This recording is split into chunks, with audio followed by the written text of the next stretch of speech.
Hello दोस्तों, आज के इस क्लास में हम लोग क्लास 10th चैप्टर 2 फिजिक्स, जिसका नाम है मानव नेत्र एवं रंग बिरंगा संसार। ठीक है, इसके बारे में हम लोग समझेंगे, ये चैप्टर को देखेंगे। इसका ऑब्जेक्टिव हम लोग आज जो भी VVI ऑब्जेक्टिव है, ठीक है हम लोग का बोर्ड मॉडल, ठीक है, तो VVI जो ऑब्जेक्टिव है इसको हम लोग क्लियर करेंगे। आगे आवाज़ समझ में। तो ये जो चैप्टर है बहुत ही इम्पोर्टेंट चैप्टर है इसके इसका जो फिजिक्स का पहला चैप्टर बना हुआ है, जाके आप लोग देख लीजिए पहले, यानी पहला प्रकाश और परावर्तन अपवर्तन का ऑब्जेक्टिव था जो सॉल्व करा दिया गया है, यानी उसको कर दिया है। ठीक है, अब यहाँ पे आइए हम लोग चैप्टर 2 को स्टार्ट करते हैं, जिसका नाम है मानव नेत्र एवं रंग बिरंगा संसार। देखिए, क्वेश्चन 1 नंबर क्वेश्चन जो है कहता है वर्ण विक्षेपण में किस वर्ण का प्रकाश सबसे अधिक विचलित होता है। तो उसका आंसर क्या हो जाएगा? बैगनी। ठीक है, वर्ण विक्षेपण। अब वर्ण विक्षेपण क्या होता है तो देखिए, वर्ण विक्षेपण क्या होता है, आपको क्या होता है कि जब प्रिज्म से श्वेत प्रकाश टकराता है तो उससे 7 रंग में, यानी वो जो प्रकाश होता है वो 7 रंग में बंट जाता है। ठीक है, उसी 7 रंग को हम लोग कहते हैं वर्ण विक्षेपण, यानी श्वेत प्रकाश का 7 रंगों में विभक्त हो जाना वर्ण विक्षेपण कहलाता है। तो सबसे ऊपर जो होता है वो होता है लाल। क्या होता है? लाल होता है। और सबसे नीचे जो होता है वो क्या होता है? बैगनी होता है। आगे बात समझ में। तो इसका तरीका भी है याद करने का। जब वर्ण विक्षेपण आपका थ्योरी क्लास में पढ़ाई होगा तो उसमें खूब अच्छा से इसको समझाया जाएगा, पढ़ाया जाएगा। ठीक है, तो इसका लिए टेंशन आप मत लीजिए, अभी सिर्फ आपको याद करना है। ठीक है, तो आप याद इसको कीजिए कि वर्ण विक्षेपण में किस वर्ण का प्रकाश सबसे अधिक विचलित होता है, तो वो हो गया बैगनी। तो सबसे ज़्यादा जो जिसका झुकाव हुआ है, ठीक है, उसका वो कौन सा रंग है? बैगनी है। चलिए, अब हम लोग देखते हैं क्वेश्चन नंबर 2 क्वेश्चन नंबर 2 जो है क्या है? क्वेश्चन नंबर 2 है कि रेलवे के सिग्नल का प्रकाश लाल रंग का ही क्यों होता है। तो रेलवे का जो सिग्नल का प्रकाश होता है लाल रंग का ही क्यों होता है, तो उसका कारण है प्रकाश का जो मान लो तरंग दैर्घ्य होता है, ठीक है, तरंग दैर्घ्य जितना अधिक तरंग दैर्घ्य जिस प्रकाश का होगा उतना ही ज़्यादा चमकदार होगा, यानी दूरे से वो दिखाई देगा। तो जो लाल रंग जो होता है वो दूरे से हम लोग को दिखाई दे देता है, तो इसलिए रेलवे के सिग्नल में जो होता है उसका लाल रंग का प्रयोग हम लोग करते हैं। तो आंसर क्या हो जाएगा? तरंग दैर्घ्य अधिकतम होने का कारण होना या होने के कारण। ठीक है, चलिए, अब क्वेश्चन नंबर 3 है, दो तो हम लोग देख लिए। 3 नंबर क्वेश्चन 3 कहता है कि श्वेत प्रकाश के विभिन्न रंगों में विभक्त होने की घटना को क्या कहते हैं। तो आपको बताया है कि जब श्वेत प्रकाश यानी विभिन्न रंगों में बढ़ता है, यानी जो 7 रंगों में बढ़ता है, तो उसको हम लोग कहते हैं वर्ण विक्षेपण। ठीक है, तो वही कहता है कि जो श्वेत प्रकाश के विभिन्न रंगों में विभक्त होने की घटना को क्या कहते हैं, तो प्रकाश का वर्ण विक्षेपण। ठीक है, प्रकाश का वर्ण विक्षेपण। तो ये आपका आंसर हो जाएगा। चलिए, उसके बाद क्वेश्चन नंबर 4 है क्या कारण है कि अंतरिक्ष यात्री को प्रकाश नीले की अपेक्षा काला दिखाई देता है। तो इसका डायरेक्ट आंसर हो जाएगा प्रकाश में ना वायुमंडल है और ना ही वायुमंडल नहीं है तो प्रकीर्णन नहीं होगा। ठीक है, तो ना प्रकीर्णन हो सकता है और ना ही वायुमंडल है वहाँ पे। तो इसका सटीक आंसर क्या हो जाएगा? वायुमंडल एवं प्रकीर्णन का न होना। क्वेश्चन नंबर 5 देखते हैं हम लोग। क्वेश्चन नंबर 5 जो है कहता है अबिंदुकता दूर करने के लिए किस प्रकार के लेंस व्यवहार किया जाता है। किस प्रकार के लेंस का व्यवहार किया जाता है। ठीक है, तो अबिंदुकता को दूर करने के लिए आपको याद होना चाहिए, अबिंदुकता जहाँ आए और उसका उपचार कहे चाहे उसको दूर करने के लिए हम लोग बेलनाकार लेंस का प्रयोग करते हैं। ठीक है, तो ये आप लोग याद कर लीजिएगा। उसके बाद क्वेश्चन नंबर 6 है। क्वेश्चन नंबर 6 है, कहता है निम्नलिखित में स्पष्ट दर्शन की न्यूनतम दूरी कौन सी होती है। ठीक है, निम्नलिखित में स्पष्ट दर्शन की न्यूनतम दूरी जो होती है वो 25 सेंटीमीटर होती है। यानी न्यूनतम दूरी का मतलब होता है नज़दीक की वस्तु, या यहाँ पे निकट बिंदु दे सकता है। ठीक है, एक दूर बिंदु होता है, एक निकट बिंदु होता है। तो दूर बिंदु का मतलब होता है कि दूर बिंदु का मतलब होता है कि कहाँ तक हम लोग यानी जितना दूर हम लोग देख सकते हैं, कितना दूरी तक हम लोग देख सकते हैं, तो उसका आंसर क्या है, अनंत है। और निकट बिंदु क्या है, 25 सेंटीमीटर की वस्तु को हम लोग साफ साफ देख सकते हैं। तो इसका आंसर हो जाएगा 25 सेंटीमीटर। ठीक है, अब देखिए उसके बाद क्वेश्चन 7 जो क्या है, कहता है स्वस्थ आँख के लिए दूर बिंदु होता है। तो अभी होता है दूर बिंदु, तो दूर क्या होता है, दूर बिंदु जो होता है अनंत, यानी कहाँ की वस्तुएं हम लोग देख सकते हैं दूर की, तो अनंत की।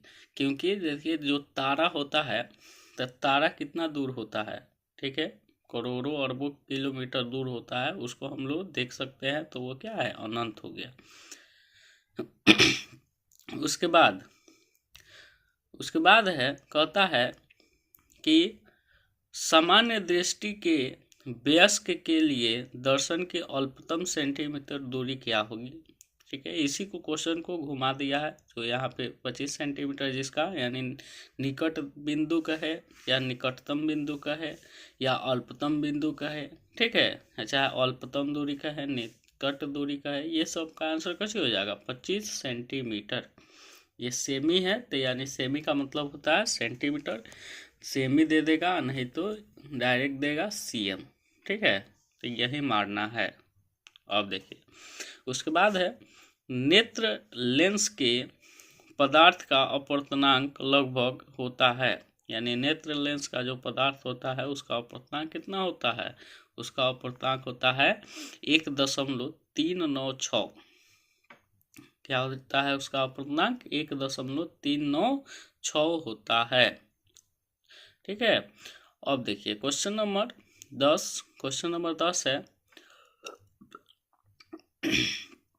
क्वेश्चन 10 कहता है कि दूरदृष्टि दोष वाले व्यक्ति द्वारा जिस चश्मे का उपयोग किया जाता है उसमें लगे लेंस होते हैं। तो दूरदृष्टि दोष को दूर करने के लिए जिस लेंस का उपयोग किया जाता है उस लेंस का नाम है उत्तल लेंस। क्या है, उत्तल लेंस।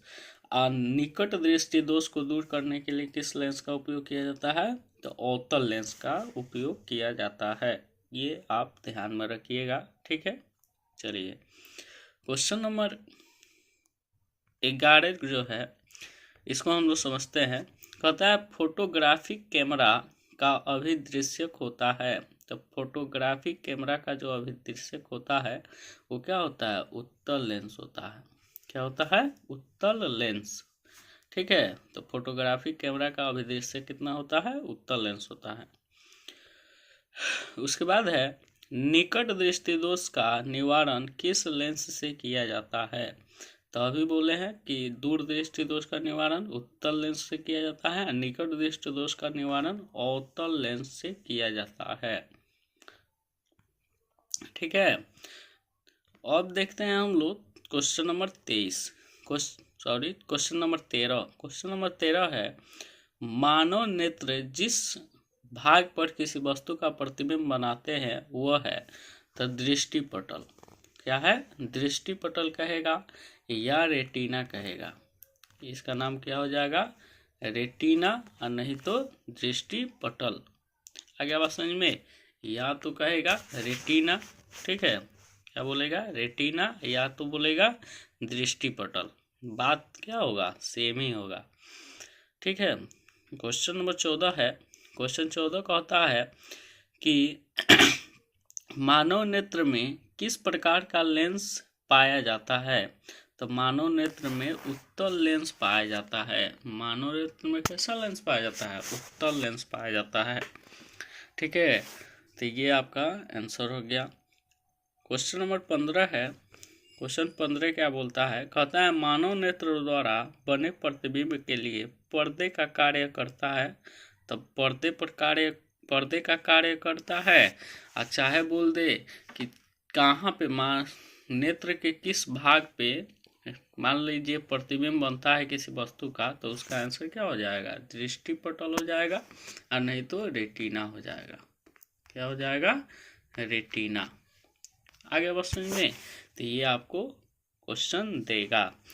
चलिए क्वेश्चन नंबर 16। क्वेश्चन 16 जो है, कहता है कि प्रकाश के किस घटना के कारण सूर्य हमें वास्तविक सूर्योदय के लगभग 2 मिनट पूर्व दिखाई देने लगता है? ठीक है, तो ये भी क्वेश्चन इम्पोर्टेंट है। कहता है प्रकाश के कौन सा ऐसा घटना है जिसके 2 मिनट पहले ये हमको सूर्य दिखाई देने लगता है, और 2 मिनट बाद हमको सूर्य जब मान लीजिए कि डूबता है, यानी सूर्योदय होता है, सूर्यास्त होता है, तो 2 मिनट बाद तक दिखाई देता है, और सूर्योदय के 2 मिनट पहले हमको सूर्य दिखाई देता है। तो उसका आंसर क्या हो जाता है? वायुमंडलीय अपवर्तन के कारण। ठीक है, वायुमंडलीय अपवर्तन के कारण। क्वेश्चन नंबर 17 है। कहता है जो नेत्र निकट स्थित वस्तुओं को साफ नहीं देख सकता उस नेत्र में होता है। तो निकट स्थित वस्तुओं को साफ नहीं देखता है, तो यहाँ पे उल्टा चलेगा। अगर निकट नहीं दिखेगा तो उसमें दूर दृष्टि दोष होगा, अगर दूर नहीं देख सकता है तो उसमें निकट दृष्टि दोष होगा। तो निकट की वस्तुएं नहीं देख सकता है, तो इसलिए इसमें कौन सा दोष होगा? दूर दृष्टि दोष होगा। तो इसका आंसर क्या हो जाएगा? दूर दृष्टि दोष। ठीक है, क्वेश्चन नंबर 18 है। कहते हैं आकाश का रंग नीला दिखना किस घटना पर आधारित है? का यहाँ पे नहीं रहेगा, किस घटना पर आधारित है? प्रकाश के प्रकीर्णन का। ठीक है, प्रकाश के प्रकीर्णन पर आकाश का नीला रंग दिखना, ठीक है, इसी घटना पर आधारित है। यानी जब प्रकाश का प्रकीर्णन होता है तब हमको आकाश नीला दिखाई देता है। अब देखिए, कहता है कि 19 नंबर क्वेश्चन, चंद्रमा पर खड़े अंतरिक्ष यात्री को आकाश प्रतीत होता है। तो चंद्रमा पे जो व्यक्ति खड़े होते हैं तो उनको आकाश कैसे दिखाई देता है? उनको आकाश काला दिखाई देता है। कैसा दिखाई देता है? काला दिखाई देता है। ठीक है, क्वेश्चन नंबर 20, तारों का टिमटिमाना प्रकाश की किस घटना को दर्शाता है? तो प्रकाश के अपवर्तन का, ये एक लाइन का आंसर है। उसके बाद किस लेंस द्वारा उत्पन्न आवर्धन का एसआई मात्रक क्या होता है? किसी लेंस द्वारा उत्पन्न आवर्धन का एसआई मात्रक क्या होता है? तो लेंस का जो आवर्धन होता है, तो आवर्धन का कोई मात्रक नहीं होता है, यानी वो मात्रक विहीन होता है, इसलिए इसका आंसर क्या हो जाएगा? मात्रक विहीन। ठीक है, उसके बाद क्वेश्चन नंबर 22 है। कहता है वायुमंडल में प्रकाश का कौन सा रंग अधिक प्रकीर्णन करता है? वायुमंडल में प्रकाश का कौन सा रंग प्रकीर्णन करता है? तो वो कौन सा होता है? नीला। नीला रंग जो होता है वायुमंडल में प्रकाश जो होता है उसको प्रकीर्णन करता है। क्वेश्चन नंबर 23 जो है, क्वेश्चन नंबर 23, प्रकाश के रंगों में से किस रंग का अपवर्तनांक अधिकतम होता है? तो अपवर्तनांक किस रंग का अधिकतम होता है? तो किसका अपवर्तनांक अधिकतम होता है? बैगनी का। किस रंग का अपवर्तनांक अधिक होता है? बैगनी का। ठीक है, अब क्वेश्चन नंबर देखते हैं हम लोग 24। कहता है इंद्रधनुष का बनना किस परिघटना पर आधारित है? ठीक है, इंद्रधनुष का बनना किस परिघटना पर आधारित है? तो वो होता है प्रकाश का वर्ण विक्षेपण। यानी प्रकाश का, देखिए इंद्रधनुष जो होता है वो 7 रंग उसमें होता है। ठीक है, तो इसलिए जो प्रकाश का यति होता है वर्ण विक्षेपण होता है उसके कारण इंद्रधनुष का निर्माण होता है। अब ये इंद्रधनुष कैसे बनता है, इसका मान लीजिए ये जो टॉपिक है, ये टॉपिक कैसा है, ये जो टॉपिक है थ्योरी का है, यानी उसको बोर्ड पे आपको समझाया जाएगा, पढ़ाया जाएगा। जब थ्योरी पढ़ाया जाएगा, इसका पूरा मान लीजिए कि चैप्टर पूरा पढ़ाया जाएगा, तो उसमें आपको पूरा तरह से बताया जाएगा कि इंद्रधनुष का फॉर्मेशन जो होता है कैसे होता है। तो इतना मान लीजिए आपको याद होना चाहिए कि इंद्रधनुष किस परिघटना पर आधारित है। ठीक है, तो इसका आंसर क्या हो जाएगा, प्रकाश का वर्ण विक्षेपण। आगे बात समझ में। तो ये आपके पास 24 गो इसका इस चैप्टर का मानव नेत्र और रंग बिरंगा संसार का समझिए, ये मोस्ट इम्पोर्टेंट, ये 24 ही समझिए बहुत ही ज़्यादा मोस्ट इम्पोर्टेंट है। ये परीक्षा में आने का समझिए कि 90% चांस है कि इसमें से क्वेश्चन आएगा।